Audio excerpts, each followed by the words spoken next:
So in Unit 1, when we did arithmetic sequences and series, linear relationships, we did arithmetic series. And if you remember, the word series simply means to add up the terms of a sequence. Geometric series are a little bit more advanced, and we're going to cut them into two types of geometric series.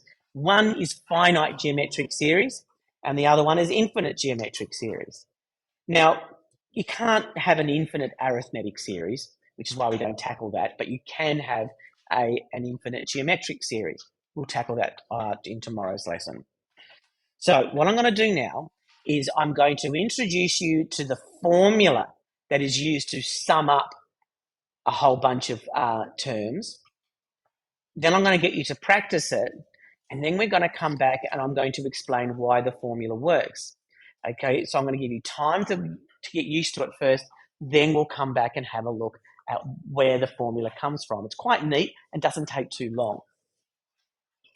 So, finite geometric series, given that the u sub n is equal to u sub 1 times r to the power of n minus 1, in other words, given that it is a geometric sequence, then I just wanted to remind you, remember that sigma notation? That means from, you've got u sub I in here, so you've got from the first term to the nth term. That's what that means. The sum, that's what sigma means, from 1 to n of ui is equal to, and of course you'll frequently see just Sn, S sub n, sum or series n, is equal to, and there are two forms. Both of those forms will work. You can use either form and you will always get the same answer.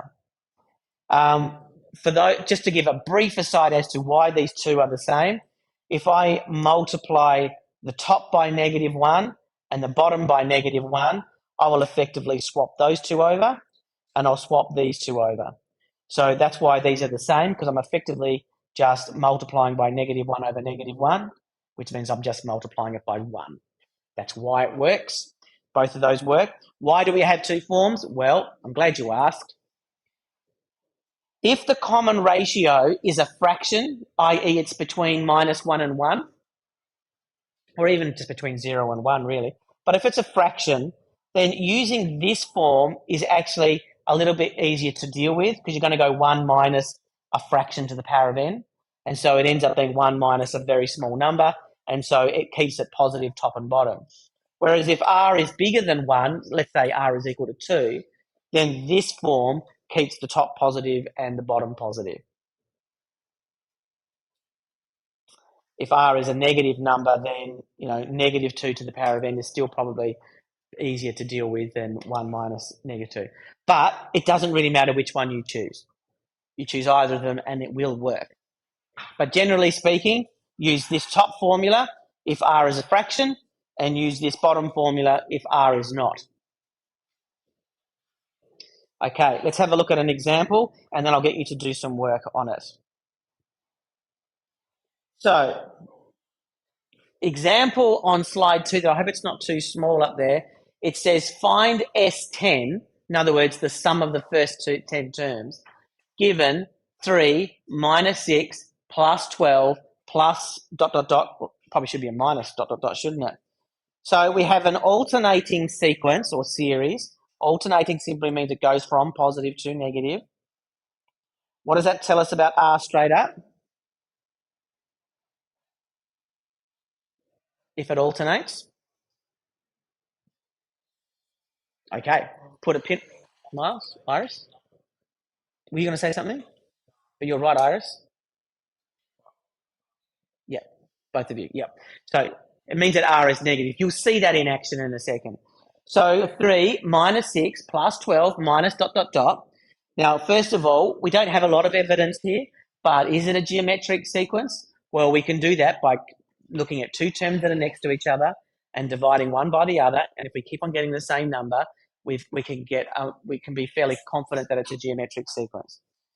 So we've got u sub 1, this is the easy one, is equal to Maddie? R3? Did you say R3? R3, positive 3. Good. Positive 3. I was trying to be funny then, but it didn't work. You went R3. Yeah, I shouldn't try. I agree. Okay, so U1 is equal to 3. R is equal to the ratio, the common ratio, which is worked out by dividing one term by the term before it. So we just got to keep that sign with it. So R is equal to minus 6 divided by 3, which is equal to minus 2. Cool bananas. Let's just do a mental check on that one. Is 12 divided by negative 6 also negative 2? Yeah. So it works, right? It's from the data that we've got, it works.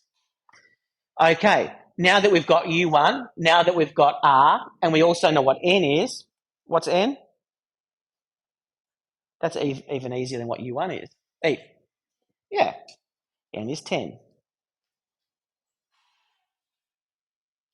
We've now got everything we can to use the formula. Which formula shall we use, the top or the bottom one?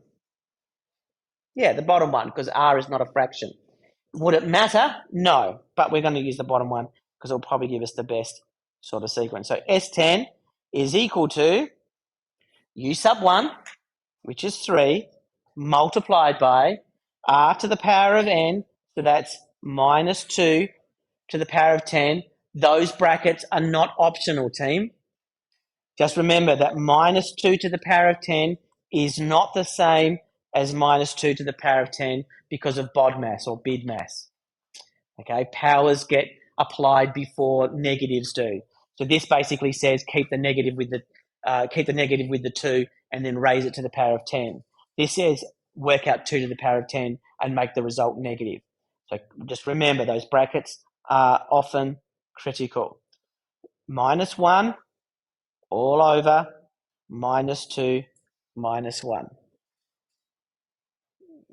Is that okay? We can simplify this. 3 multiplied by, now everyone knows what minus 2 to the power of 10 is, right?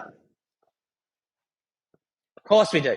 2, 4, 8, 16, 32, 64, 128, 256, 512, 1024. But you knew that, right? Yeah, of course you did. Although you could just go to your calculator and do it. So minus 2 to the power of 10 is 1024, minus 1 is equal to 1023. Yeah, times 3. So we've got minus 1023 all over minus 2 minus 1 is minus 3. Yep, you sure can. Don't know who said that, but you're absolutely right. The 3's cancel out, but we do have a negative on the bottom. So we're effectively dividing by negative 1. And so the final answer is equal to negative 1023. Boom. What do you think? So to go through those steps again, then I'll get you to do the practice that I've got there on slide 3 there. You're given a problem, identify the bits you need. And depending on the problem, you'll have different bits that you've got or different bits you have to work out. So in the case of a standard problem though, what is the first term, U1? What is the common ratio, R? What is N? Once you've got all the bits written down, then you can apply them into the formula and work it out using your calculator if necessary. Remember that numbers do get pretty large when it comes to geometric sequences and series pretty quickly. So more often than not, you'll need a calculator nearby so that you can do it. So the textbook work is on the learning schedule. But I've written it here just so you've got it, but it is on the learning schedule.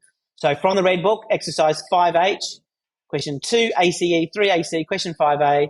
I skipped question 4, but if you get all that done in the next 15 minutes, we'll come back and have a look at question 4 and have a go at that one as well. But it is an extension question.